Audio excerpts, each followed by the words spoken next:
आनंद धाम की ओर धर्म प्रसंग में महापुरुष स्वामी शिवानंद जी महाराज। अध्याय 18। श्री रामकृष्ण आश्रम बंबई, मंगलवार 18 जनवरी वर्ष 1927, पृष्ठ संख्या 74। स्थानीय साधु भक्तों के आग्रह से आज कुछ दिन हुए महापुरुष महाराज मद्रास से बंबई आए हैं। अपने बीच उन्हें पाकर सभी बड़े प्रसन्न हैं। नित्य प्रति खूब ईश्वर प्रसंग और भजन कीर्तन आदि होता है, मानो आनंद का समुद्र उमड़ा हो। इसके पहले एक बार सन 1924 में भी महापुरुष महाराज बंबई आए थे। उस समय आश्रम किराए के मकान में था। उसी वर्ष उन्होंने श्री रामकृष्ण का नाम लेकर नई जमीन में आश्रम की नींव रखी थी। 3 वर्ष में ही ठाकुर का मंदिर और गृह आदि बन गए। इस समय महापुरुष महाराज इसी आश्रम में निवास कर रहे हैं। माघ का महीना है, सर्दी पड़ रही है। कुछ देर बाद धूप निकलने पर महापुरुष महाराज घूमने निकल जाते हैं और समुद्र की ओर जुहू आदि स्थानों से घूम आते हैं।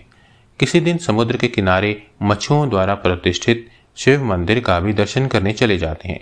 मछुआ टोला के आबाल वृद्ध वनिता सभी बूढ़े बाबा को पाकर बड़े प्रसन्न होते हैं। उन लोगों की कितनी भक्ति है। आज प्रातः काल महापुरुष महाराज अपने कमरे में बैठे हुए हैं। इसी समय आश्रम के एक सन्यासी आए और उन्हें प्रणाम कर वहां बैठ गए। बाहर की 2-1 संस्थाओं के बारे में प्रसंग चलने पर महापुरुष जी उन्हें लक्ष्य कर बोले, बच्चा, ये सब बातें होना बहुत स्वाभाविक है। यह सब देख सुनकर ही तो लोग खरे सत्य को जान पाएंगे। जो लोग ठीक ठीक सत्यान्वेषी हैं, वे सत्य का आश्रय लेकर ही रहेंगे। सत्यमेव जयति नानृतम, यानी सदा सत्य की ही जीत होती है, असत्य की नहीं। सत्य की ही जय होगी, और जो असत्य या कृत्रिम अथवा बनावटी या जाली है, वह सत्य की हवा से ही उड़ जाएगा। यह निश्चय जान लो कि जो यथार्थतः सत्य वस्तु प्राप्त करना चाहते हैं, उन्हें भगवान ठीक सत्य पर ही ले जाएंगे। उन्हें कोई भय नहीं। इसके बाद ठाकुर का प्रसंग चलने पर एक सन्यासी ने पूछा, अच्छा महाराज, आप श्री रामकृष्ण को जब देखते थे तो वे आपको क्या जान पड़ते थे?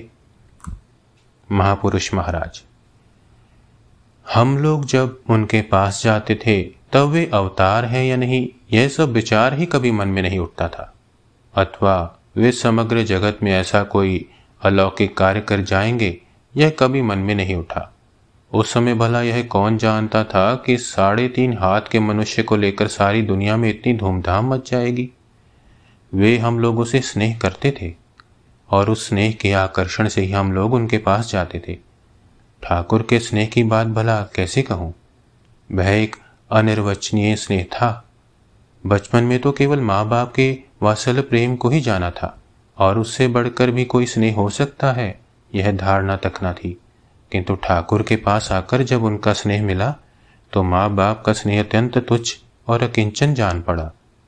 उनके पास आकर जान पड़ता था मानो ठीक अपनी जगह पहुंचा हूं। इतने दिन मानो इधर उधर घूमता फिरता ही रहा। ठाकुर के पास आकर मुझे तो ऐसा ही जान पड़ता था। दूसरों को कैसा अनुभव होता था, यह नहीं कह सकता।